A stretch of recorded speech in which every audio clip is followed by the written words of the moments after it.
All right. Good evening, everyone. Thank you so much for joining us tonight.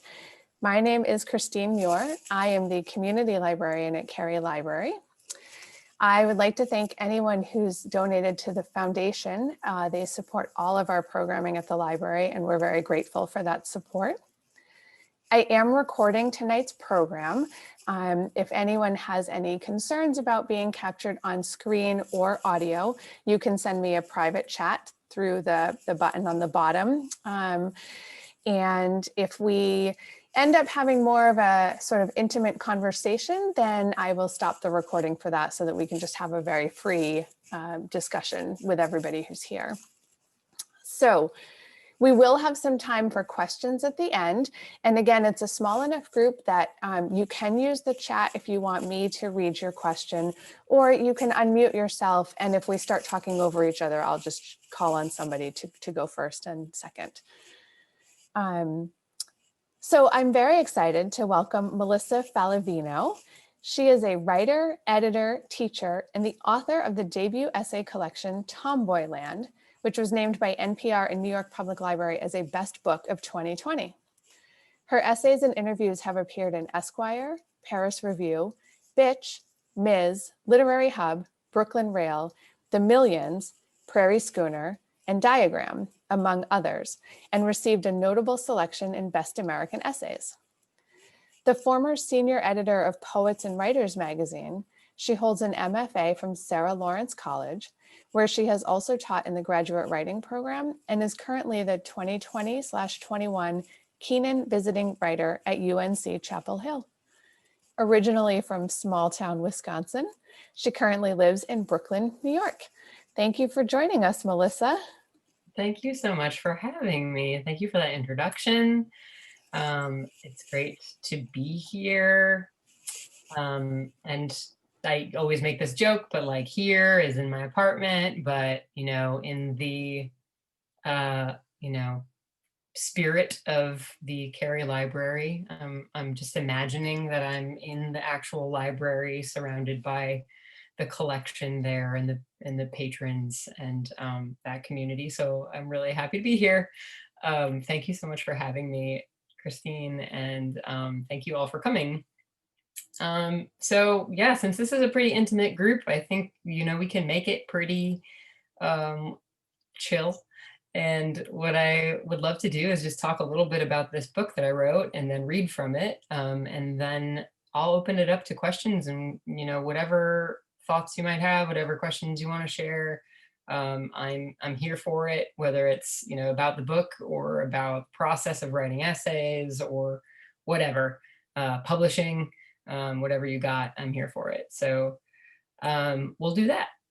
And so I guess I'll just start by talking a little bit about my work and what I do and this book. So I published my first book of essays called Tomboyland. It's a collection of 8 kind of long personal essays that also use kind of cultural reportage, interviews, narrative journalism, that like these different modes of nonfiction writing to explore various questions of identity and place and class, gender, sexuality, violence, the body, all sorts of stuff that I am interested in and kind of obsessed with. And I was talking with this group of students earlier today, these 10th graders, and I was trying to talk about how I enter an essay, and that's a question that a lot of students ask sometimes, and a lot of people ask sometimes, like, how do you decide what you want to write about, or how do you start a piece? How do you know that you're starting a piece that you want to write? And I think that the truest answer for me is that I just write about the things that I'm obsessed with, and that I these questions that I have and ideas that I'm really grappling with. I tend to write from a place of conflict, that it's a question that I haven't figured out. So I write into a question, and the essays that I end up producing are these like long, meandering explorations of that question. And that's pretty much what this book is about. And it runs the gamut from an F5 tornado that destroyed a small town next to the town where I grew up in Wisconsin, and like religion and faith and destruction, to the question of gender identity and sexuality and how that's informed by kind of the places where we grow up, to a moth infestation that I had in my first apartment in Brooklyn, to gun violence and sort of conflicted feelings growing up in a family of hunters, and talking about the sort of culture of guns through that lens, and motherhood and the question of motherhood. So it kind of goes all over the place, and it, I think that the kind of nucleus of it is it's all kind of circling around these questions of womanhood, class, and identity, and the ways that, again, is sort of like where we come from and the families we come from and the situations that we come from inform and often sort of complicate our sense of ourselves, and that's seeking a sense of belonging. So I think that's, in a nutshell, what this book is kind of about. So it, other than that, the only interesting thing that I can say is that it took me 10 years to write. So if any of you are writers in the room and like ever feel frustrated or, think that it's not going to happen, like my best piece of advice is to just keep going, because I definitely felt that. And I worked away at it for a long period of time. And, there were days when I was like, man, I don't think this is going to happen. And it did. And I'm really grateful. But it's a long process. So, yeah, so keep going if you're a writer. And if you're a reader, thank you for reading, because we need you. Okay, so I was going to read a little bit from the book, and I think what I'll do is I'm going to read from the last essay in the collection. It's actually one of the first essays that I wrote for the book. It is kind of about, I sort of think of it in the book as a kind of epilogue to the whole book itself. And in a way, it kind of captures the whole spirit of the book. It's about the landscape that I grew up in, kind of small town, semi-rural Wisconsin, and the kind of interesting landscape that that area claims. And this experience of not sort of understanding that where I came from was a pretty extraordinary place until I left it, and it's also about like girlhood and sexuality and all kinds of stuff. So I'm just going to read a couple excerpts from this piece. It's called Driftless. Okay, there's an epigraph from at the very beginning of the essay, and it's from a poem by Edna St. Vincent Millay, and it goes, "Now by the path I climbed, I journey back. The oaks have grown, I have been long away."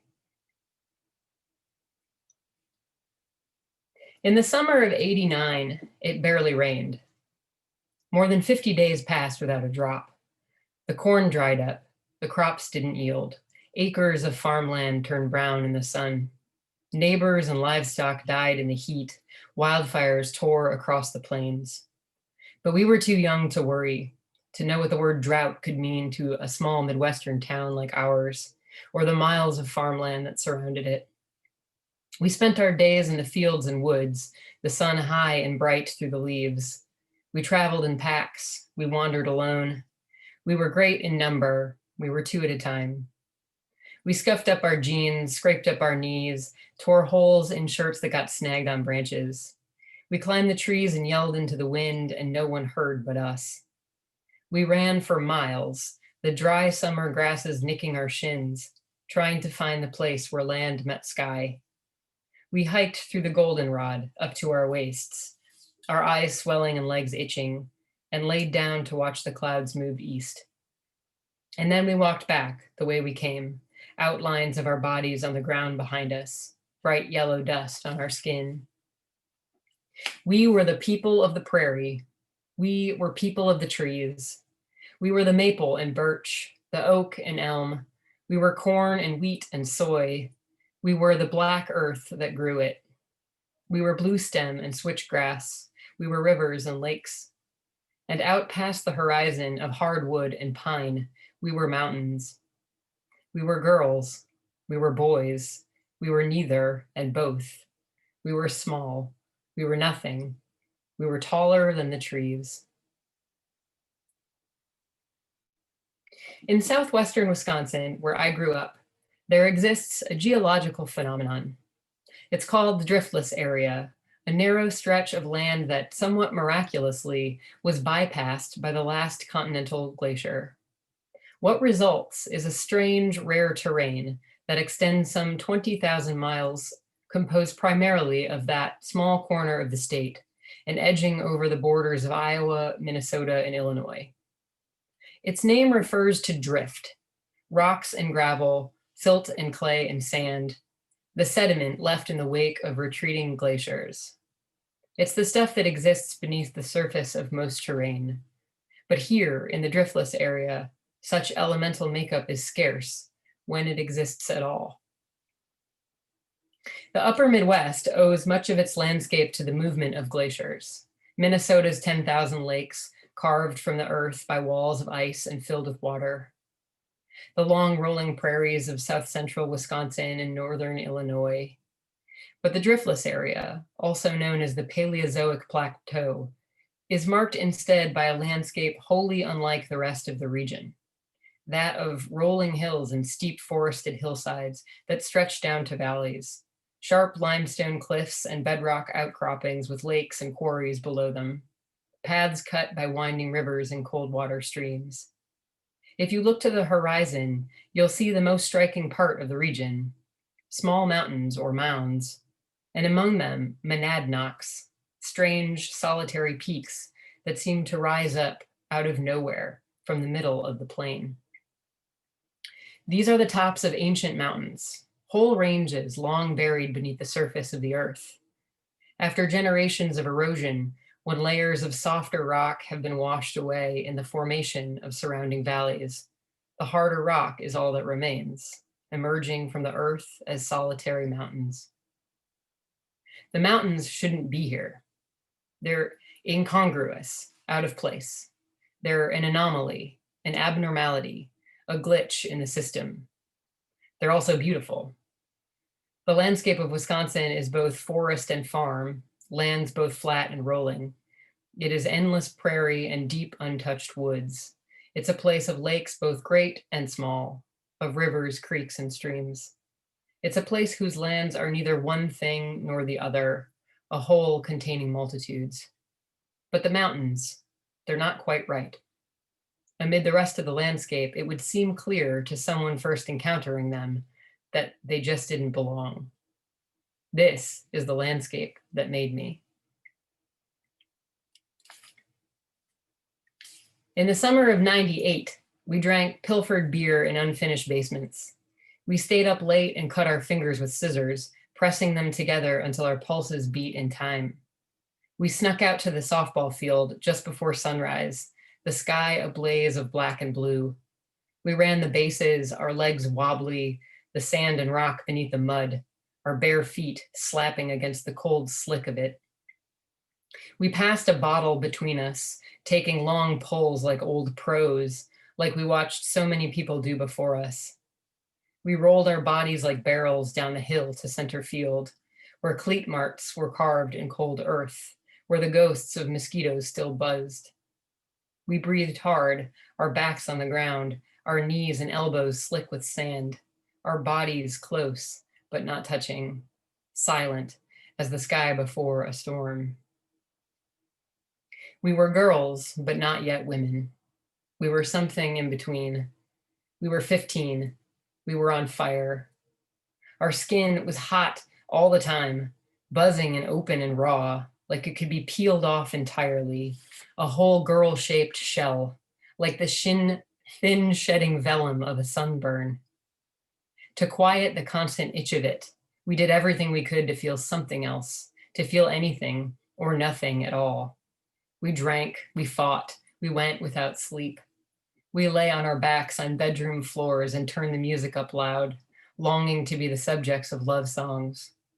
We talked on the phone late into the night, the long pink coil of cords wrapped around fingers and wrists. Breasts smashed into sports bras, dirt beneath black painted nails. We were starting to think about the power our bodies might hold. We did not yet know the power they lacked, or that which could be taken. We tried on skirts and our shirts got tighter. We shaved our legs and hairsprayed our bangs and painted our eyes. We rode with boys in pickup trucks out into the country, the summer wind in our hair. We started kissing those boys and sometimes let them go further. We might have dreamed of kissing girls, though none of us had the words for it yet. We ached for everything and for anything other than this, the slow, quiet life of our small hometown, its stillness and silence, the feeling that we were stuck. We knew that somewhere, beyond this place, the whole huge world was waiting. I'm going to jump forward a tiny bit in this essay. Once I met a man and fell in love.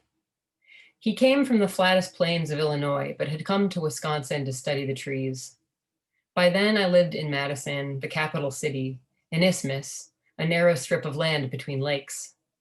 We spent our days walking the streets of our small island city, along the banks of Monona and Mendota, Wabisa and Wingra, those bodies of water that gave this place its first name, long before it was a city. 4 lakes, a name given by the Ho-Chunk, the earliest inhabitants of southern Wisconsin. We walked along the Yahara River, which connected the 2 largest lakes that led toward home. We walked in the woods north of town, through forests of white pine and balsam fir, through cedar, hemlock, and tamarack, through bur oak and poplar, basswood and chestnut, box elder and beech, through trees with more dangerous names like buckthorn and choke cherry. He knew the Latin and taught me their forgotten names, quizzed me beneath the fat heart-shaped leaves of the catalpa, beneath the long trailing strands of the weeping willow, beneath the maple and birch, Acer rubrum, Pinus strobus, Betulacea. Under the Dutch elms, he told me of the disease that had almost wiped them from the earth. He held the buds in his fingers, ran his hands over the bark. If you hold your hand here long enough, he said, you can feel the life of it hum inside your skin. And I wanted him to touch me like he touched the trees. There was a red-haired girl who lived in our house, who was ours, but never mine.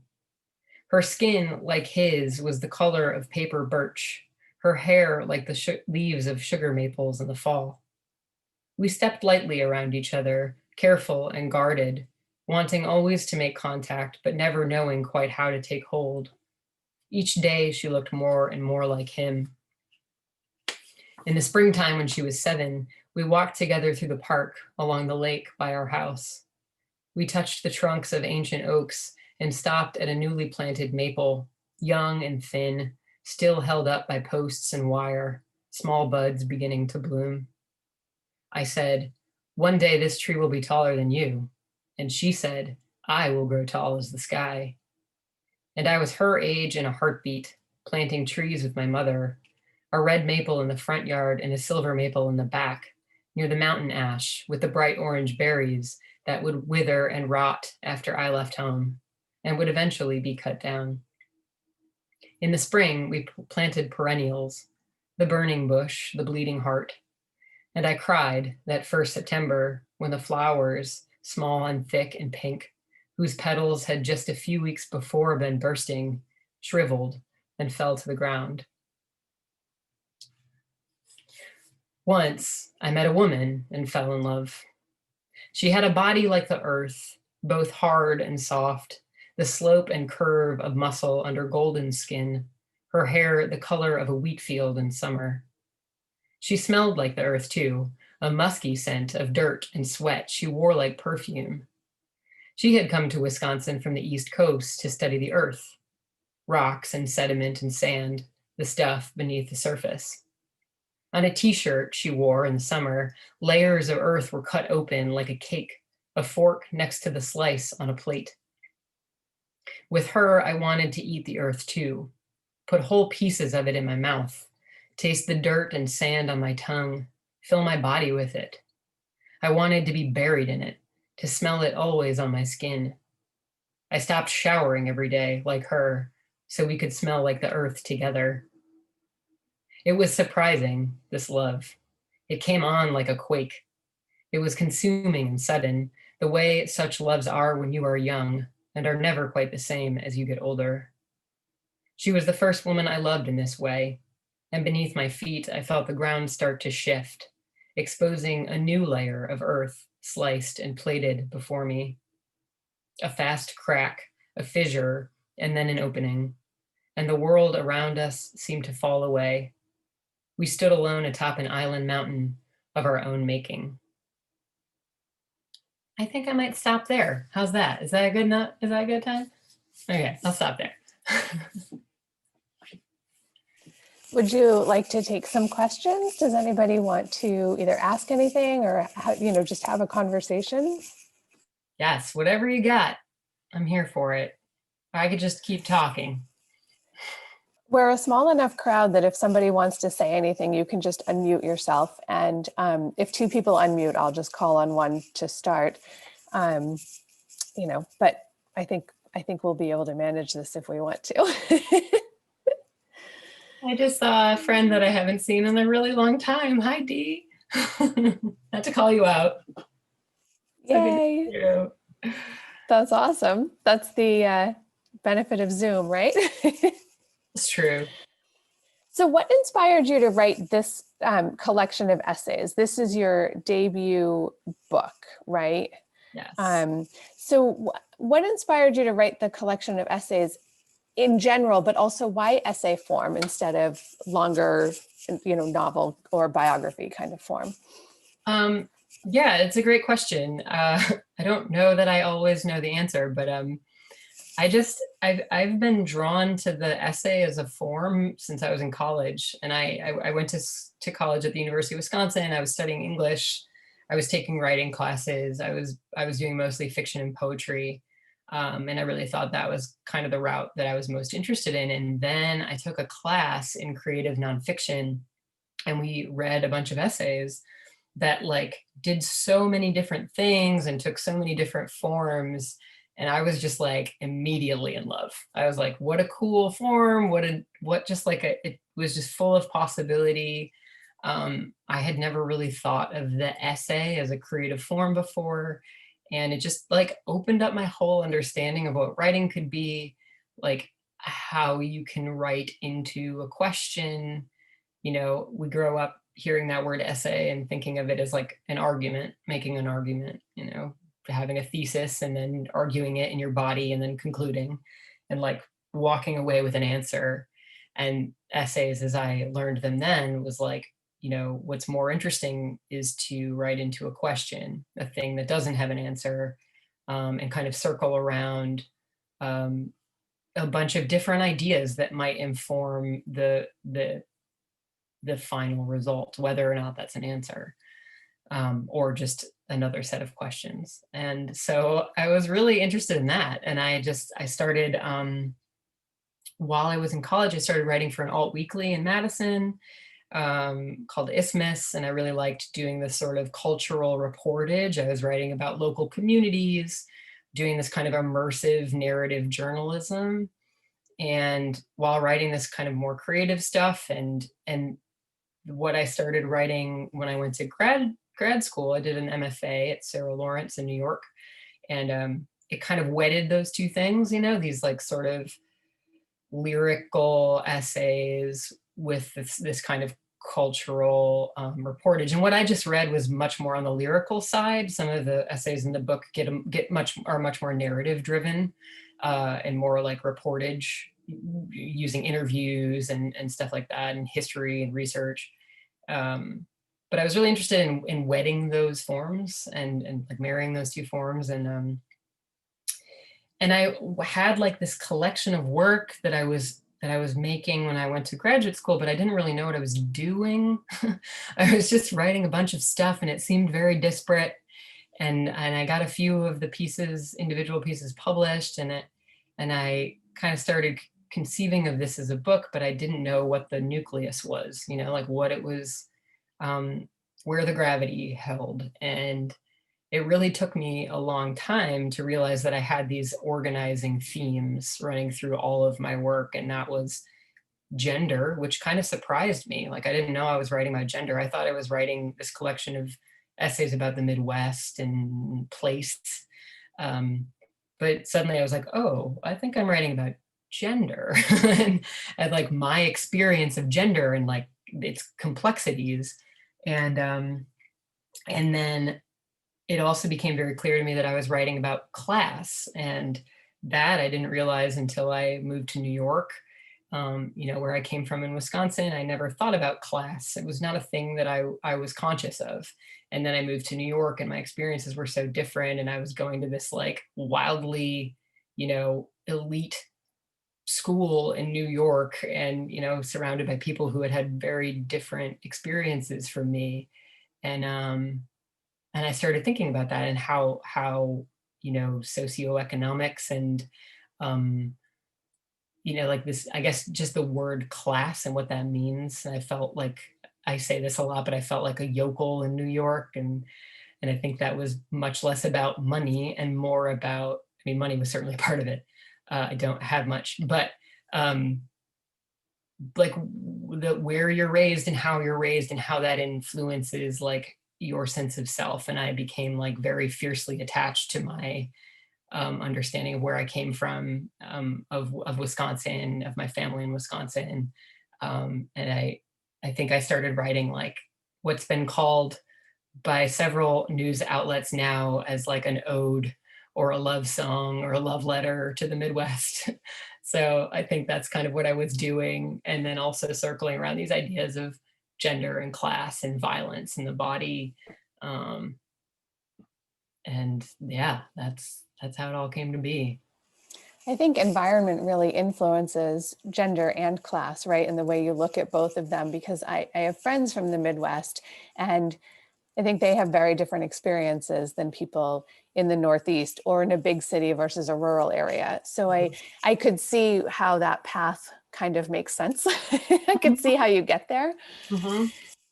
We have a question in chat. How would you define creative nonfiction? I don't think that's a term all of us have heard before. Good question, Becky. Thank you for asking. Weird when you call your mom by her first name. So that's a really good question, and like one that I spend whole semesters trying to help my students understand.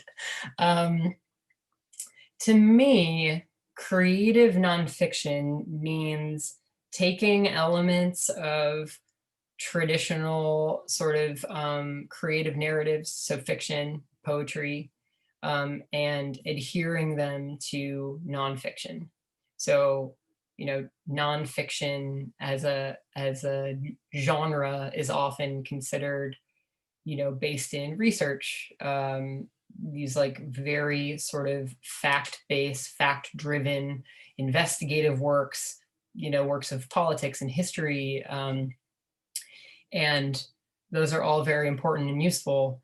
But what creative nonfiction does is sort of imbues works of fact or truth, however that might be defined. And that's a whole different conversation that we can totally have if you want to, with these elements of narrative storytelling. So, you know, using things like scene and description and dialogue and image and lyricism, things that you could take from a study of fiction craft or poetry craft, and you know, use those modes to tell a true story.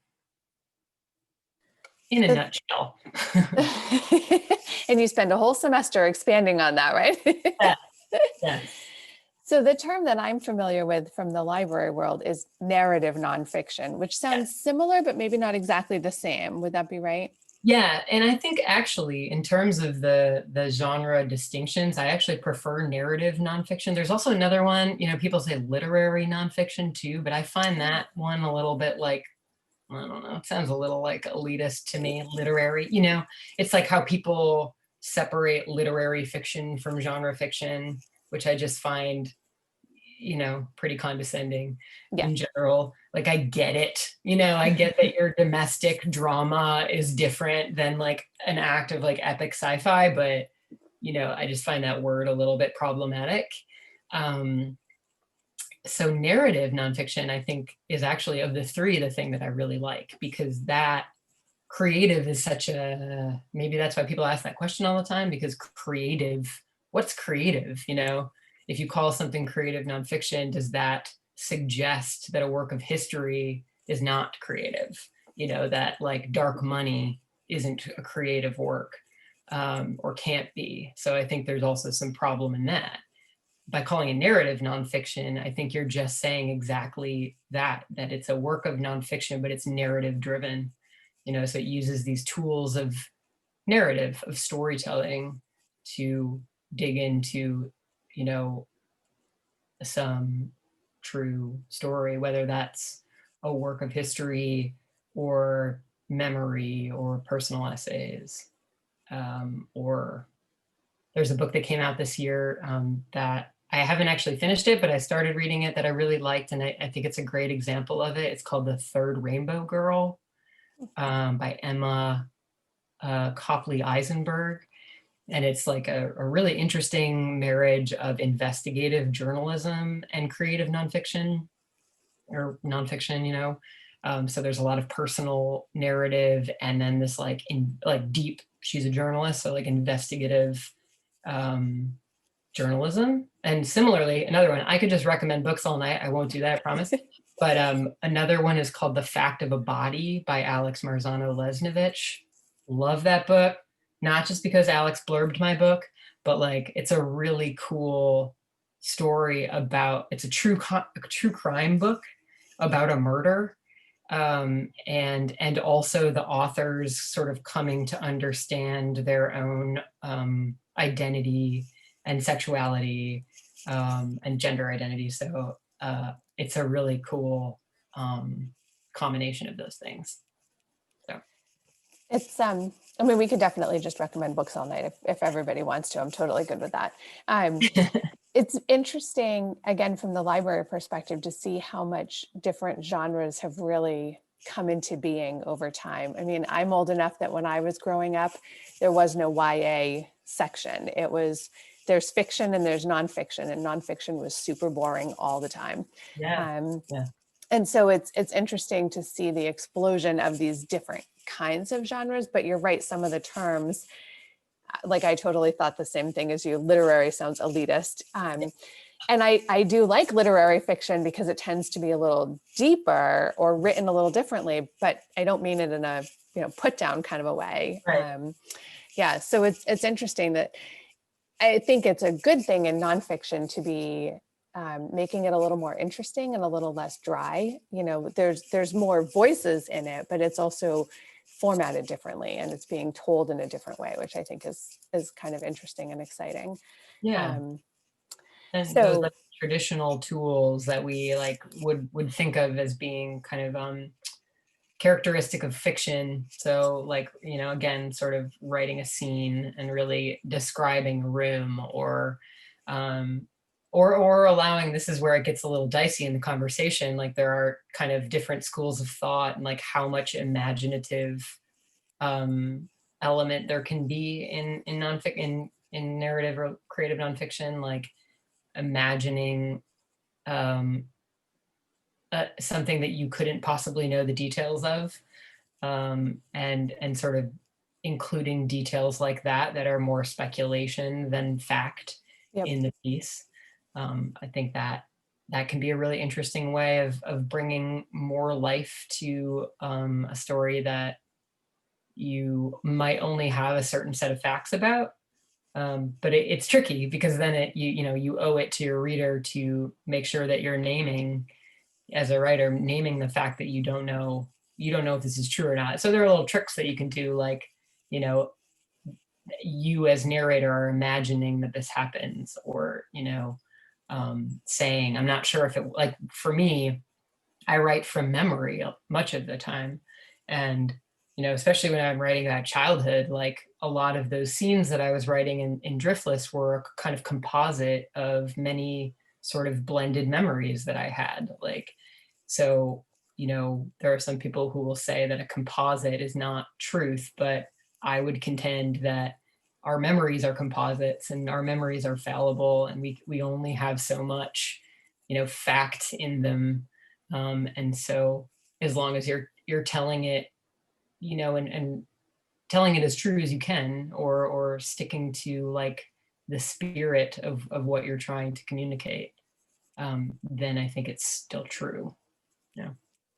That's always a trick.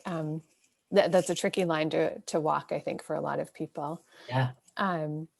Alice, did you raise your hand on purpose? Would you like to ask a question? Yeah. Great. Yeah, I had a question. Well, it's not entirely a question, but like an observation, I guess.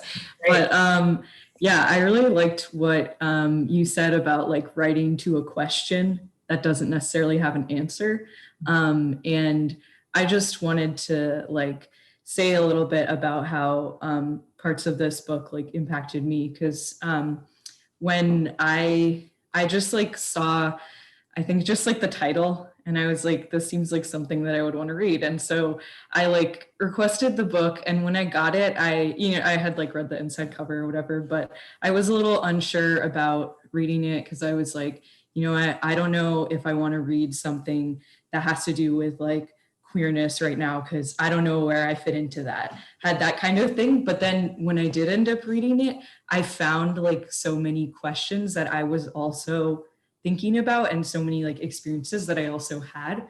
And that was like really meaningful to me, and so much more than just that theme too, but it's all like connected. So and yeah, so I really liked what you said about like writing to a question and stuff, because something I was thinking about like just and something that I wrote like this past summer was feeling grateful for the people that have like sat with me through like questions and answers, and then what I wrote was the questions that those answers bring up. Mm-hmm. And I feel like that was something that really came out in your book, and also that like some of the sort of like profiles that you do of different people in your life like seem to me like a way of thanking them for that too. Totally. Well, thank you. That I'm so glad to hear that. That means actually the entire world to me. So, but yeah, I that's exactly what I was hoping kind of would happen through those interviews and profiles. Like, I was writing into these spaces that I didn't know what the answer was, and I still don't. I didn't come to any conclusions, but I talked to so many people who had varied experiences, and whether it was like the motherhood piece or the gun violence piece, or which other one had interviews in it? There's another one. Oh my God, I'm totally blanking right now. Anyway. Finger of God. Finger of God, yes. Thanks, John. I was really trying to find more out through those stories, and like figure out how their stories intersected with mine and diverged from mine. And so many of the people that I interviewed, especially for the Motherland piece and Gun Country, are my friends. And so it was exactly that. I was like, I don't know, I just like to sit down and talk with my friends about these things. And it was like, why shouldn't I share that with the world? Like, I think we have some really important, good conversations, and they certainly helped me. These people who I consider chosen family, helped me figure out who I am, and provided me with community, and with this sort of reimagining of what like love and family can be, and so yeah, it's definitely in part like a thank you to them. But I'm really glad that it resonated for you. Thank you for reading. Yeah, absolutely. I was thinking that that comment is what every author wants to hear, right? It's like the best thing you can say to an author. Oh my God, totally. That will never get old. I promise. That is just like, that makes it all worth it. Thank you for sharing that, Alice. I appreciate that. Does anybody else, you can unmute yourself, raise your hand, put something into chat.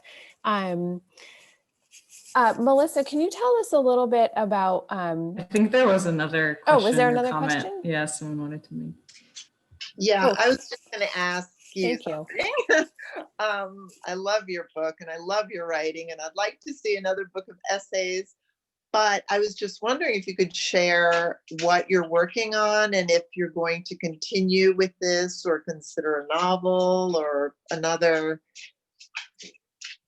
book of essays, or what Great. you're working on, because I'm really excited to hear about that. Great question. Also, hi, who is that? This is Shanti. Oh, hi, Shanti. Oh my God, it's so good to see your face. I am, okay, so I'm working on a few things. I'm working on a novel that I'm pretty excited about. I finished a draft of it this summer. And Excellent. so, yeah, Ah. I'm really, really pumped about it.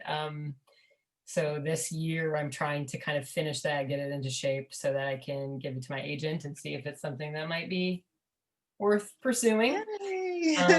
But it was really fun to write fiction after writing this book of essays. Like, it was so good. It was like, it just felt very liberating. I felt very, it was a really fun experience, like, because I've pretty much predominantly written essays.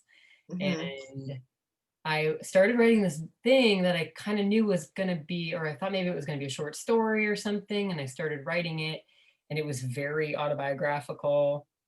And then I was like, okay, maybe I'm just writing another personal essay. And then I just kind of, I don't know, some weird stuff started happening. And it just kind of took on a life of its own. And then at a certain moment, I was like, oh, wait, this could be fiction, and it could be whatever I want it to be, or whatever it wants to be. And it was just like a really, really liberating experience to not be beholden to the truth or like my very personal experiences, and feels less vulnerable and really exciting. And then I definitely have another essay collection-ish idea in the works, but just kind of outlining it at this point. And I just finished an essay that's going to be published in an anthology in 2022. So there's an anthology coming out 2022. It doesn't have a title yet, but it's a anniversary / reimagining of Helen Gurley Brown's Sex and the Single Girl. So kind of like this very seminal second wave feminist text that's being reimagined for a more intersectional feminist 21st century mode. So I'll have something in that too. Wow, I'm impressed and I can't wait. Thank you. Thank you for coming. Do you want to give us a hint as to the plot of the fictional novel? I will say that it was based on my experience of, so last summer, 2019, before the world shut down, I quit my job and left New York for 6 weeks and lived in, my parents have this really lovely little cabin in the North Woods of Wisconsin. And I stayed in that cabin by myself in the woods and to finish Tomboyland. And the germ of the novel came from that experience. And so it is about a woman who leaves New York to go deal with some things that are happening in her native Wisconsin, and is living alone in the woods. And a bunch of weird stuff happens, and that's all, I guess that's all I can really say. It's a woman alone in the woods narrative. There might be some sort of like spookiness that happens in those woods. So yeah, I'll leave it at that. I'll leave it to your imagination. You'll have to let us know if it publishes, so we can order a copy for the library. So here's hoping. Right? Really hoping so. And thank you, Alice, for pointing out that question. I don't know how I missed it. Yeah, thank you. So we can keep going that way. In my introduction, I said that you are a visiting writer at UNC Chapel Hill. What does that mean to be a visiting writer? What are you doing in that role? So it's a really awesome kind of dream position that I have right now. So I am, what it means essentially is that I'm a guest faculty there for a year. I'm teaching one class a semester, and basically the whole point of fellowships like that are to support writers who are kind of early in their career, to work on a second or third book while teaching, kind of building up your teaching experience. So that's it. The whole expectation is that I teach one class and I write. So that's giving me space to work on this novel and work on my next book of nonfiction.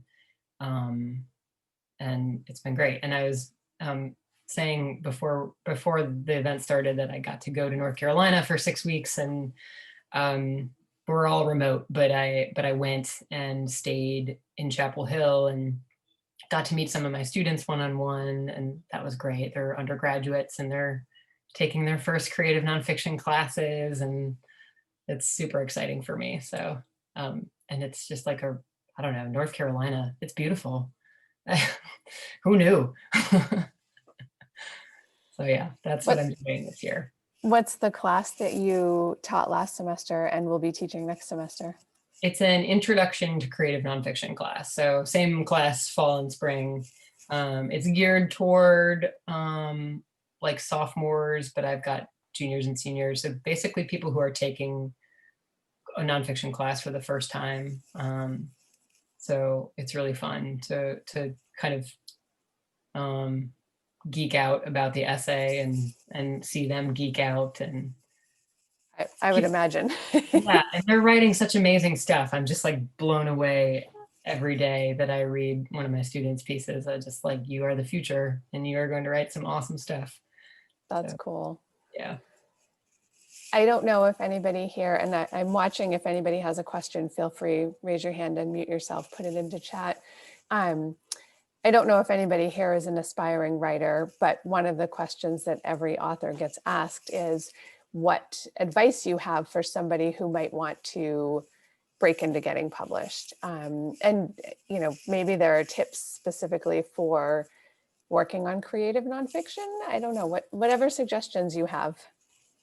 Yeah, I mean, I feel like the most important thing is to keep going. Like I said before, I've been working on this for so long, and I have had the sort of the goal and the dream of becoming a published author for so long. And there were stretches of time, especially when I was like working in an office job and I worked as an editor for many years, and I was working on other people's work, and I was seeing every other writer, my friends, people I didn't know, succeed.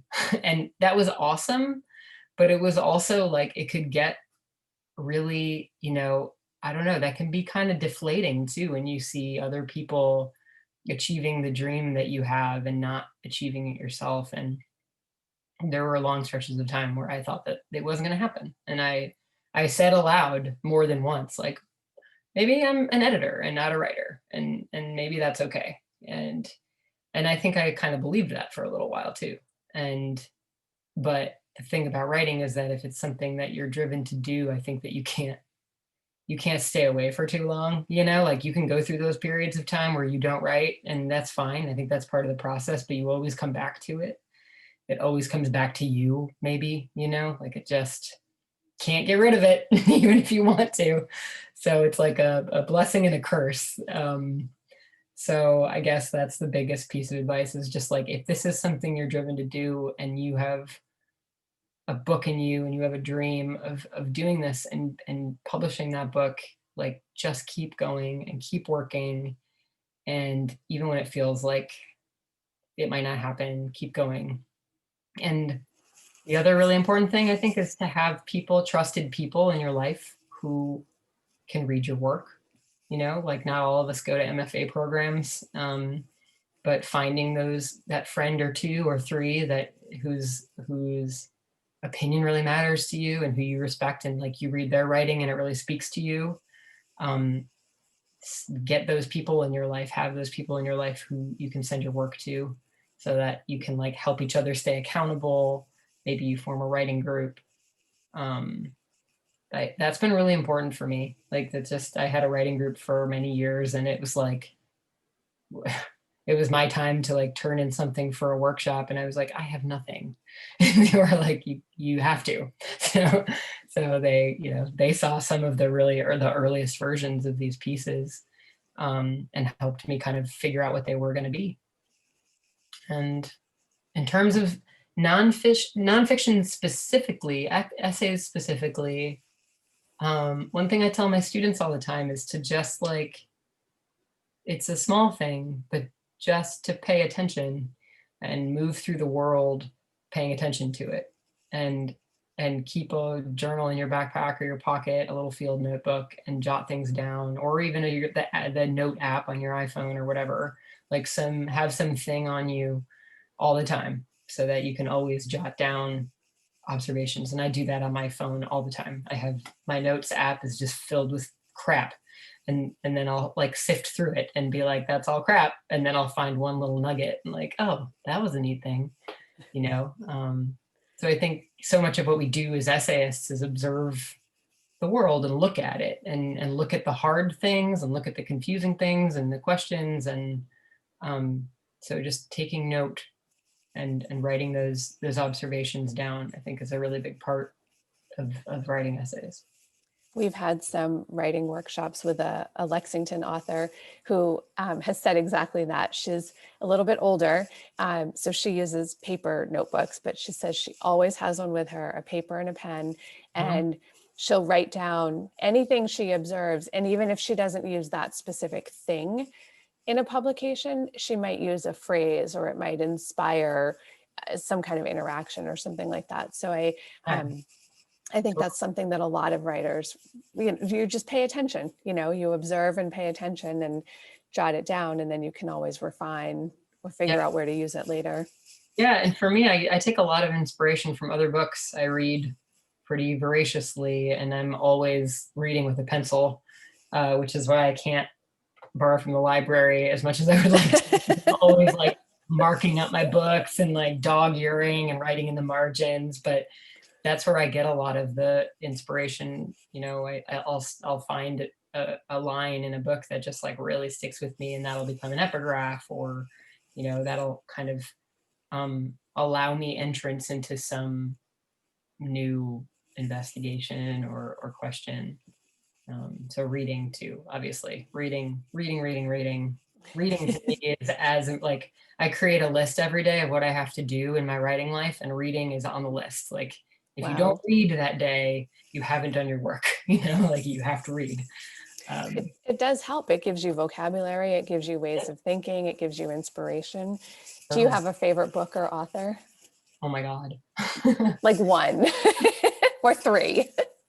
The question is so hard. I know. All right, hold on. I have a copy of it right here. Big. We're fine.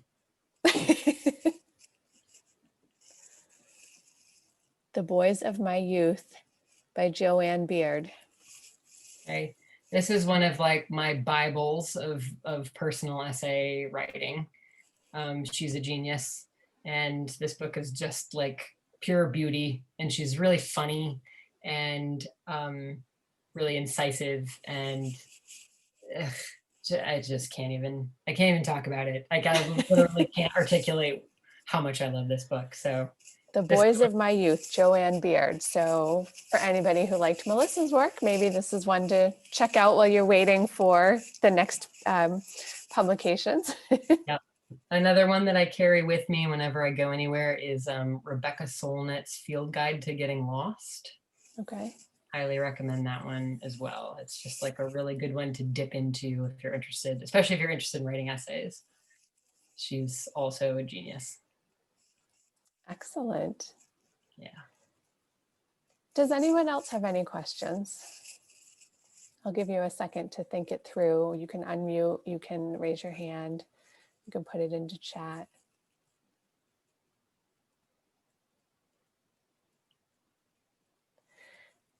Melissa, is there anything that you particularly want to tell us that we didn't ask you? Ooh. I don't think so. Okay. Keep you know, supporting your local libraries. They're so important, and I'm sure you all do anyway. But like, you know, as I was telling Christine before, before the thing started, I have a tattoo on my bicep that says ex libris. So I'm very into libraries and their importance. So when we are ever in a situation where you can go to a library again and like be in it and be surrounded by books. There's definitely something about that environment, that atmosphere, and the library in Lexington. I don't know how many of our attendees are from Lexington, but it has just the coziest living room space right in the middle of the main floor. And there's all this soft furniture. I'm a big fan of oversized armchairs and just curling up with a blanket and a cup of tea. I know it's stereotypical, but there's something about that soft chair and the blanket and the living room that we have. We actually call it the living room, and it feels like the living room in a really big house. And there's a lot of light that comes in from the third floor. It's open to the third floor. And it's just a really, really cozy, fabulous space. And we see people hanging out, reading or knitting, or we had a chessboard out there before we had to close. So definitely a nice community space for people to connect. So we're looking forward to welcoming people back into that space someday. Yeah, I will be there as soon as I can be. We would love to have you. And I am very sincere when I say, please let us know when you publish your next piece, because we will purchase a copy for the library. And I would 100% have you come into the library if you're up in the area and it's not too big a trip for you. We'd love to have you. Thank you. So thank you to everyone for coming tonight. Thank you for your questions and for reading Melissa's book and for having this conversation with us. And thank you, Melissa, for joining us and being so flexible in our format and our, just our whole process. I did record this, and I will send all of you a link to the recording, and we'll also send you a survey. So if you have any thoughts about this program or other things you'd like to see the library offer, we'd appreciate your feedback on that survey. And with that, I will say good night to everyone. Feel free to unmute yourself if you want to say good night to Melissa personally. I'm sure she would love that. Thank you so much for having me, and thank you everybody for coming and all your excellent questions. This was so fun.